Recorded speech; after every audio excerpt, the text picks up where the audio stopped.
being in charge of this brand, and being given the helm for a short period and relatively short period in the history, it's humbling. The legacy of Smith & Wesson, it's so intertwined into the America and, Americana, and it's an icon, and, been around since the frontier days. And it's definitely a benefit for us to be able to kind of hark back to a lot of that legacy and the brand reputation that's been built up over almost 175 years. Next year will be 175 years, huge anniversary for us. But it's just cool to see, how the brand has evolved over time and where it's at today in this beautiful facility we're in today, very modern. And then you've got the Springfield facility that's definitely iconic and historic. And to have those two, even the two facilities is cool. The architecture of the Springfield facility was a lot of thought put into wartime. It was, during World War II.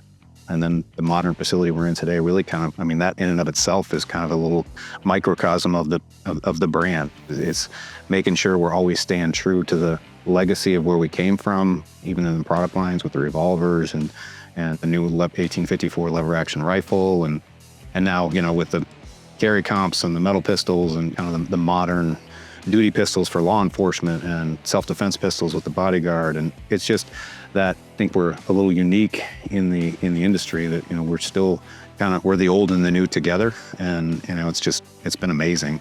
The 1854, for anybody who doesn't know, the reason we called it the 1854 is Horace Smith and Daniel Wesson actually owned the patent for the lever action, which is kind of cool. And, and then kind of obviously moved away from it. And, so for us to come back into it, again, a kind of a unique ability of the Smith & Wesson brand to instantly have credibility in that, because, it kind of speaks to the history of the Smith & Wesson brand, the frontier, putting the modern twist on it now with the Stealth Hunter version, with the pick rails. And it's been a huge success for us and a really cool product. And when we were designing that, we called it Smith & Wesson Smooth. We wanted it to be that gun to just, when you pick it up and you operate that action, you just go, wow, this is just a piece of art. We're always looking, what's going to happen in 10 years, what's going to happen in 20 years, and setting the company up. And that's one of my big things I preach a lot is, look, we're all going to retire at some point. We've got a responsibility to the Smith & Wesson legacy to have it still be here 175 years later. So we need to make moves today that are going to ensure that the company is still successful down the road. Tennessee is, it's a beautiful area. Not East Tennessee, for anybody who's not been here, is amazing. The Smoky Mountains are basically at the foothills of the Smoky Mountains. They're beautiful.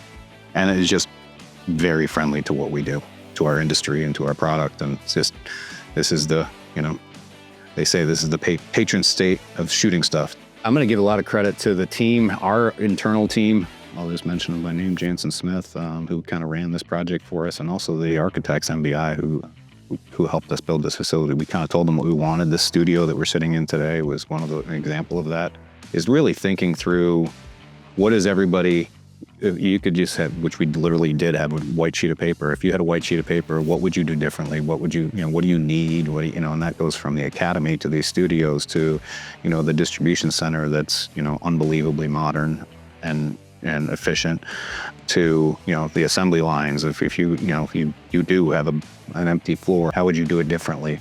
And spent a lot of time and a lot of thought going through what does this need to look like. And I don't know how many iterations of the drawings we went through.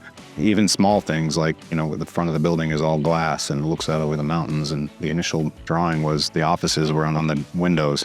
We said, no, let's move the offices to the back and put glass on them and move the cubicles to the front. It was kind of a cool process. It's kind of like building a new house. You kind of got to design it the way you wanted it and purpose intent. And the finished product is obviously beautiful, and it's been amazing for us, and a really cool place to work, and where you can walk in every day and just look around and go, I love working here. The community has been unbelievably welcoming to us and to the brand, and they couldn't be happier with us being here, and we felt it when we moved here. This community has welcomed us with open arms, from everything from the incentives, every product that when we're in the development stage, when we're in the ideation stage of, what are we going to spend that engineer's very valuable time on developing next? The products that we've launched, whether it's be the FBC or the Bodyguard 2.0 or the the metal pistols or the carry comps it's really understanding what does that consumer want and then delivering it to them. It's not rocket science, right? I mean, it's understand what the consumer wants and give them what they want, and you're going to be successful. Over 40% of our revenue is coming from products that were introduced within the last year. So that just really speaks to, obviously we're tying back to the legacy of the brand and the revolvers, but we're looking forward to be the next generation of Smith & Wesson, the modern firearm. So, and making sure we're always staying up on that cutting edge of what's next. We take that responsibility very seriously, and then you move to the self-defense market, whether it's a bodyguard or whether it's somebody who's got that M&P in their nightstand or that SD in their nightstand. They're also using that tool to protect themselves and their families. And then you take the competitive shooters, and that's a segment of the market that we love to serve because they're looking for the best of the best, right? They want to win those competitions. Every one of those all is based on the same foundation. Is the product reliable? Is it high quality? Is it going to be the best of the best, right? So you win when you are the best of the best. And all that comes down to, do you have the right design?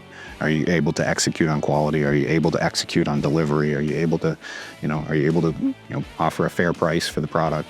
All of those are on the same foundation, I think. And then you throw the Smith & Wesson brand on it. It's just, number one trusted brand in the firearms industry. And I think you got a recipe for being able to serve all of those markets. Every day you come into work and it's like any other job. There's days where it just coming into work and going through the motions, but I think at least once a week, you kind of, for me personally, I walk in and I hope everybody else in the company does the same thing and go, this is pinch yourself moment that, you get to work for Smith & Wesson, whether it's me as at the helm, which is very humbling, as I said before, or the newest employee into the company. You're working for a brand that's been around for 175 years. And as I tell the guys out on the floor, we're constantly moving and redesigning how we manufacture, from how we assemble to, is there a different machining platform that will do a better job? It's our responsibility to make sure that, that stays for the next 175 years, for the next generation of Smith & Wesson employees, for the next generation of Smith & Wesson customers. That we always got to have that bedrock of, we've got to deliver what the customer wants, execute well on quality, execute well on delivery, make sure we're keeping our costs in control so that we're able to offer a fair price for the product. And so, we keep that bedrock, we keep that kind of North Star, and, we'll continue to be successful.